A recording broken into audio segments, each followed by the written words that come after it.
అందరికీ నమస్కారం అండి. ఈరోజు మనం భార్య మాట శ్రీరామ రక్ష అనే ఓ చక్కటి కథను విందాం. ఇక కథలోకి వెళ్దాం. అది బెంగళూరు మహానగరం. పచ్చటి చెట్లు, చల్లటి గాలి, క్షణం తీరిక లేని ట్రాఫిక్, ఐటీ కంపెనీలతో హోరెత్తే జీవితాలు. బెంగళూరులోని వైట్ఫీల్డ్ ప్రాంతంలోని ఒక మోడర్న్ గేటెడ్ కమ్యూనిటీలో 8వ అంతస్తులో ఉంది ఆ ఇల్లు. ఆ ఇంటి పేరు శాంతి నిలయం. ఆ ఇంట్లో నివసించే దంపతులే అజయ్, స్నేహ. అజయ్ ఒక ప్రముఖ ప్రోడక్ట్ బేస్డ్ కంపెనీలో టీం లీడ్. నెలకి 6 అంకెల జీతం. చురుకైన కుర్రాడు. నలుగురిలో గంభీరంగా ఉండే వ్యక్తిత్వం. ఇక స్నేహ మరొక ఐటీ కార్పొరేట్ కంపెనీలో సీనియర్ మేనేజర్. చేతల్లో సమర్థత, మనసులో కొండంత ప్రేమ ఉన్న నవయుగ యువతి. ఇద్దరి ఉద్యోగాలు టాప్ పొజిషన్లోనే ఉన్నాయి. ఉదయం ఇద్దరు ఆఫీసులకు వెళ్లటం, సాయంత్రం కలిసి రావటం, వీకెండ్లో సరదాగా షాపింగ్లు, సినిమాలతో వాళ్ల జీవితం ఒక వర్ణరంజితమైన కావ్యంలా సాగిపోతోంది. ఒకరి సంపాదనపై ఒకరికి ఈర్ష్య లేదు. ఒకరి స్వాతంత్రంలో ఒకరు జోక్యం చేసుకునేవారు కాదు. సమానత్వం అనే పునాది మీద కట్టుకున్న వాళ్ల సంసార నావ చాలా ఆనందంగా సాగిపోతోంది. కాని కాలం ఎప్పుడూ ఒకేలా ఉండదు కదా. ఆకాశంలో నల్లటి మబ్బులు కమ్మేసినట్లు ఆ ఐటీ ప్రపంచంలో ఊహించని తుఫాన్ ఒకటి మొదలైంది. అది ఒక మంగళవారం సాయంత్రం. బెంగళూరు వాతావరణం చల్లగా ఉంటే అజయ్ గుండెల్లో మాత్రం ఆవేశం రగులుతోంది. ఆఫీస్ నుంచి ఇంటికొచ్చిన అజయ్ ముఖం నల్లగా మాడిపోయి ఉంది. కళ్లల్లో సంతోషం లేదు. ఆ అడుగుల్లో ఉత్సాహం లేదు. హాల్లోని సోఫాలో వచ్చి బేలగా కూర్చుండిపోయాడు. స్నేహ కాఫీ కప్పుతో వచ్చి, అజయ్, ఏమైంది? ముఖం ఎందుకు అలా పెట్టారు? ఔటర్ రింగ్ రోడ్ మీద ట్రాఫిక్లో బాగా అలసిపోయారా అని ఆప్యాయంగా అడిగింది. అజయ్ కాఫీ కప్పు వైపు కూడా చూడలేదు. దీర్ఘంగా శ్వాస తీసుకుని ల్యాప్టాప్ బ్యాగ్ వైపు చూస్తూ అన్నాడు, స్నేహ, నా జాబ్ పోయింది. ఆ మాట వినగానే స్నేహ క్షణం సేపు షాక్ అయింది. కాని వెంటనే తనను తాను సంభాళించుకుంది. కంపెనీలో గ్లోబల్ లే ఆఫ్స్ పేరిట ఈరోజు యుఎస్ హెడ్ ఆఫీస్ నుంచి మెయిల్ వచ్చింది. 100 మందిని తీసేశారు. అందులో నా పేరు కూడా ఉంది స్నేహ. 10 ఏళ్లగా రక్తం చెమటోడ్చి పనిచేసిన నన్ను ఒక్క ఈమెయిల్ పంపి బయటికి నెట్టేశారు అంటూ అజయ్ ఆవేశంతో రగిలిపోయాడు. స్నేహ వెంటనే అజయ్ పక్కన కూర్చొని అతని చేతిని తన చేతుల్లోకి తీసుకుంది. అజయ్, ఉద్యోగం అనేది జీవితంలో ఒక భాగం మాత్రమే. ఉద్యోగమే మొత్తం జీవితం కాదు. కష్టాలు రావటం మనిషికి సహజం. కాని ఆ కష్టానికి భయపడి కృంగిపోవటం మగవాడికి తగదు. నా జీతం వస్తోందిగా, మనకే లోటు రాదు. మీరు కాస్త ప్రశాంతంగా ఉండి వేరే ఉద్యోగం చూసుకోండి. ఆ మాటలు అజయ్కి ఆ క్షణంలో ఓదార్పునిచ్చాయి. కాని రోజులు గడిచే కొద్దీ ఆ ఓదార్పే అతని మానసిక ప్రశాంతతని దెబ్బతీయటం మొదలుపెట్టింది. 1 నెల రోజులు గడిచాయి. అజయ్ కొత్త ఉద్యోగం కోసం ఎన్ని రెజ్యూమ్లు పంపినా కాల్స్ రావటం లేదు. మార్కెట్ తీవ్రమైన మందగమనంలో ఉంది. ఇంట్లో వాతావరణం మెల్లగా మారటం మొదలైంది. ఉదయాన్నే స్నేహ ల్యాప్టాప్ పట్టుకొని నీట్గా డ్రెస్ చేసుకుని ఆఫీస్కి వెళ్తుంటే అజయ్ టీషర్ట్ వేసుకుని సోఫాలో కూర్చొని టీవీ చూడాల్సి వస్తోంది. మొదట్లో సాధారణంగా అనిపించినా మెల్లగా అజయ్ మనసులో ఒక రకమైన ఇన్సెక్యూరిటీ, మేల్ ఇగో తలెత్తింది. నేను ఇంట్లో ఖాళీగా ఉన్నాను, తను ఆఫీస్కి వెళ్లి సంపాదిస్తోంది. రేపు నా మీద తను ఆధిపత్యం చెలాయిస్తే, పెళ్లం సంపాదన తింటున్నానని తక్కువ చేసి చూస్తే అనే ఆలోచనలు అతని బుర్రలో తొలిచేయటం మొదలుపెట్టాయి. స్నేహ ఆఫీస్ నుంచి అలసిపోయి వచ్చి, అజయ్, ఈరోజు ఆఫీస్లో చాలా క్లయింట్ మీటింగ్స్ ఉన్నాయి, లంచ్ కూడా చేయలేదు, బాగా అలసిపోయాను అని అనగానే అజయ్ దాన్ని వేరేలా అర్థం చేసుకున్నాడు. ఓహో, నువ్వు ఆఫీస్లో కష్టపడబోతున్నావు, నేనిక్కడ ఖాళీగా తిని తిరుగుతున్నానని దెప్పి పొడుస్తున్నావా అని లేనిపోని గొడవలు మొదలుపెట్టేవాడు. స్నేహ ఎంత చెప్పినా అజయ్ వినే పరిస్థితిలో లేడు. అతనిలోని మేల్ ఈగో అతన్ని గుడ్డివాడిని చేసేసింది. ఒకరోజు రాత్రి 9 గంటలు. స్నేహ ఇంటికొచ్చేసరికి అజయ్ హాల్లో కొన్ని పేపర్లు, డ్రాయింగ్స్ ముందర పెట్టుకుని గంభీరంగా కూర్చొనున్నాడు. స్నేహ ఫ్రెషప్ అయి వచ్చి, ఏంటజయ్ అది, ఏదైనా కొత్త ప్రాజెక్ట్కి అప్లై చేస్తున్నావా అని అడిగింది. అజయ్ పేపర్లు పక్కన పెట్టి గర్వంగా నిలబడ్డాడు. లేదు స్నేహ, నేను ఇక ఎవరి కింద పని చేయకూడదని డిసైడ్ అయ్యాను. నేను కోర్మంగల్లో సొంతగా సాఫ్ట్వేర్ కన్సల్టెన్సీ బిజినెస్ పెడుతున్నాను. దానికి కనీసం 50 లక్షలు ఖర్చు అవుతుంది. మన ఇద్దరి ఫిక్స్డ్ డిపాజిట్లు, సేవింగ్స్ అన్నింటినీ రేపే విత్డ్రా చేస్తున్నాను అన్నాడు. స్నేహ గుండె ఒక్కసారిగా ఆగినంత పని అయింది. ఏంటి, 50 లక్షలా? మనం దాచుకున్న సేవింగ్స్ మొత్తం బిజినెస్ లో పెడతారా? ఏంటండి, మీకసలు బిజినెస్ అనుభవం ఉందా? బెంగళూరులో కాంపిటీషన్ ఎలా ఉంటుందో మార్కెట్ రీసెర్చ్ చేశారా? క్లయింట్స్ ఎవరు? ఏమీ లేకుండా ఉన్న డబ్బులన్నీ ఒక్కసారిగా రిస్క్ లో పెడితే ఎలా అని కంగారుగా అడిగింది. అజయ్ ముఖం ఎర్రబడింది. నా డబ్బులతో నేను బిజినెస్ చేస్తానంటే నీకెందుకంత కడుపు మంట? ఐటీలో 10 ఏళ్ల అనుభవం ఉంది నా దగ్గర. నన్ను ఒక అసమర్థుడ్లా చూడటం ఇక ఆపు. నువ్వు సంపాదిస్తున్నావనే కదా నా మీద ఈ ఆధిపత్యం. స్నేహ మాత్రం శాంతంగా ఖచ్చితంగా అంది. ఆధిపత్యం కాదు, అది బాధ్యత. ఆవేశంతో తీసుకునే నిర్ణయాలు ఆనందాన్ని ఇవ్వవు, అప్పుల పాలు చేస్తాయి. అనుభవం లేకుండా వ్యాపారం చేయటం అంటే ఈత రాకుండా సముద్రంలో దూకటమే. మా కంపెనీలో ప్రస్తుతం సీనియర్ ఆర్కిటెక్ట్ పోస్టులు ఖాళీగా ఉన్నాయి. మీరొకసారి ఇంటర్వ్యూకి రండి, మీకు ఖచ్చితంగా ఉద్యోగం వస్తుంది అంది.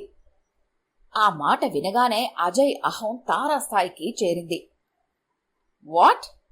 నీ కంపెనీకి నేను రావాలా? నీ కింద పనిచేయాలా? నీ దయాదాక్షిణ్యాల మీద బ్రతకాలన్నమాట. నేను చచ్చినా నీ కంపెనీలో అడుగు పెట్టను. విదిన్ 1 వీక్ నా సేవింగ్స్ అన్ని తీసి బిజినెస్ స్టార్ట్ చేస్తున్నాను. నువ్వు నన్ను ఆపలేవు అని కేకలు వేసి గదిలోకి వెళ్లి తలుపు గడియ పెట్టేసుకున్నాడు. రోజులు గడుస్తున్న కొద్దీ ఇంట్లో నిశ్శబ్ద యుద్ధం ముదిరిపోతోంది. అజయ్ మొండిగా బిజినెస్ పేపర్లు సిద్ధం చేస్తుంటే స్నేహ అతని తొందరపాటును తలుచుకొని రాత్రిళ్లు ఏడుస్తూ గడిపేది. ఆ గొడవల వేడి ఆ సరిహద్దులు దాటింది. ఒకరోజు అజయ్ తండ్రి రామచంద్రయ్య గారు గుంటూరు జిల్లాలోని తమ సొంత ఊరు నుంచి అనుకోకుండా బెంగళూరులోని కొడుకింటికి వచ్చారు. ఆయన ఇంట్లోకి అడుగు పెట్టగానే ఆ ఇల్లు అంతకు ముందులా లేదని గ్రహించారు. కొడుకు ముఖంలో తీవ్రమైన ఆవేశం, కోడలి కళ్లల్లో తీరని ఆవేదన ఆయన్ని దాటిపోలేదు. రామచంద్రయ్య గారు ఎవరిని ఏమీ అడగలేదు. ప్రశాంతంగా తన రూంలోకి వెళ్లి జోబులోంచి ఫోన్ తీసి భార్య శాంతమ్మ గారికి ఫోన్ చేశారు. శాంత, ఇక్కడ పరిస్థితి ఏదో తేడాగా ఉంది. కొడుకు కోడలు ఏదో పెద్ద నిప్పు మీద నడుస్తున్నట్టుగా అనిపిస్తోంది. నువ్వు వెంటనే బస్సు పట్టుకొని బెంగళూరు బయలుదేర్రా అని చెప్పారు. మర్నాడు ఉదయానికల్లా శాంతమ్మ గారు బెంగళూరు చేరుకున్నారు. అత్తగారు రాగానే కుశల ప్రశ్నలు, టిఫిన్లు అయ్యాక స్నేహని గదిలోకి తీసుకెళ్లి పక్కన కూర్చోపెట్టుకొని, ఏమా స్నేహ, ఏమైంది? మీ ఇద్దరి మధ్య ఏదో జరుగుతోంది. నేను వచ్చినప్పటి నుండి చూస్తున్నాను. ఇద్దరూ ఒకరితో ఒకరు సరిగా మాట్లాడుకోవటం లేదు. ముభావంగా ఉంటున్నారు. నా దగ్గర ఏది దాచుకు, చెప్పమ్మా అని ఆప్యాయంగా అడిగారు. స్నేహ ఇక తట్టుకోలేకపోయింది. అత్తగారి ఒడిలో తలపెట్టుకొని ఏడ్చేసింది. అజయ్ ఉద్యోగం పోవటం, అతనికి వచ్చిన అభద్రతాభావం, బిజినెస్ పేరుతో ఉన్న సేవింగ్స్ ఖాళీ చేయడానికి సిద్ధపడటం, తన కంపెనీలో ఉద్యోగం ఇప్పిస్తానంటే అహంతో కాదనటం, ప్రతిదీ పూసుకుచ్చినట్లుగా చెప్పింది. విషయం మొత్తం విన్నాక శాంతమ్మగారి కళ్లల్లో నిప్పులు చెలరేగాయి. ఆ రోజు సాయంత్రం ఆ విశాలమైన హాల్లో రామచంద్రయ్య గారు సోఫాలో కూర్చొని ఉన్నారు. అజయ్ బిజినెస్ ఫైల్స్ పట్టుకుని వెళ్లటానికి సిద్ధం అవుతున్నాడు. అప్పుడే శాంతమ్మగారు వంటింట్లోంచి హాల్లోకి వచ్చారు. ఆమె ముఖం చాలా గంభీరంగా ఉంది. రేయ్ అజయ్, ఒక నిమిషం ఆగరా అని గర్జించారు శాంతమ్మ. అజయ్ ఆగిపోయి, ఏంటమ్మా, నాకు బయట చాలా పని ఉంది అన్నాడు. ముందు ఆ ఫైల్స్ పక్కన పడేసి ఇక్కడొచ్చి కూర్చో అన్నారు శాంతమ్మ ఖచ్చితమైన గొంతుతో. అజయ్ విసుగ్గా కూర్చున్నాడు. అమ్మా, మీకేమీ తెలీదు. నేను బిజినెస్ పెడుతున్నాను, నన్ను డిస్టర్బ్ చేయకండి అన్నాడు. నోరు మూసుకోరా. మగాడివైతే భార్య చెప్పే మంచి మాట వినకూడదని ఏ శాస్త్రంలో రాసిందిరా? భార్య మాట వింటే పౌరుషం తగ్గిపోతుందా? ఏమీ తెలియకుండా, బిజినెస్ అక్షరం కూడా రాకుండా 50 లక్షలు తగలేస్తానంటే చూస్తూ ఊరుకోవడానికి ఇక్కడెవరూ వెర్రివాళ్లు లేరు. అజయ్ షాక్ అయ్యాడు. అమ్మా, నీకేం తెలీదు. పెళ్ళాం సంపాదన మీద బ్రతకడానికి నేనేమి చేతకాని వాడిని కాదు అని అరిచాడు. అప్పుడు రామచంద్రయ్య గారు సోఫాలోంచి లేచారు. కొడుకు ముందుకొచ్చి అతని కళ్లల్లోకి గంభీరంగా చూస్తూ అన్నారు, అజయ్, మగాడి పౌరుషం సంపాదనలో ఉండదురా. కష్టం వచ్చినప్పుడు కుటుంబాన్ని కాపాడుకోవటంలో ఉంటుంది. నిన్ను పెంచి పెద్ద చేసి ఈ స్థాయికి తెచ్చినా మాకే నీతులు చెప్తున్నావా? అజయ్ ఆశ్చర్యంగా తండ్రి వైపు చూశాడు.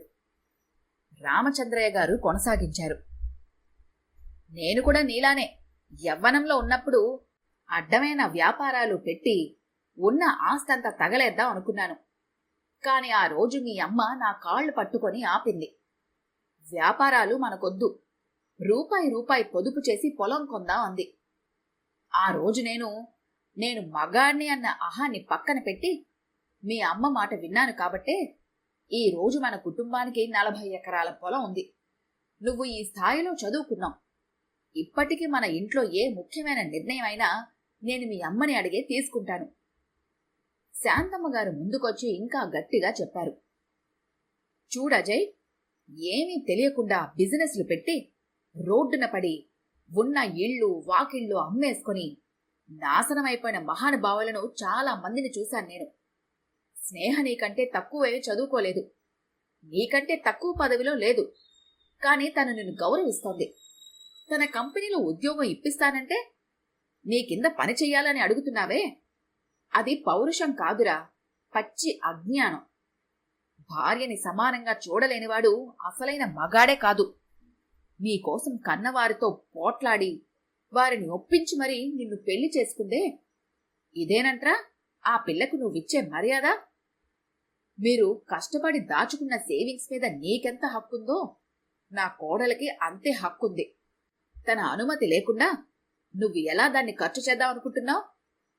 బిజినెస్ పెట్టాలి అనే ఆలోచన మంచిదే, కానీ అది ఆవేశంతోనో ఇగో సాటిస్ఫై చేసుకోవటానికో తీసుకోవాల్సిన నిర్ణయం కాదురా.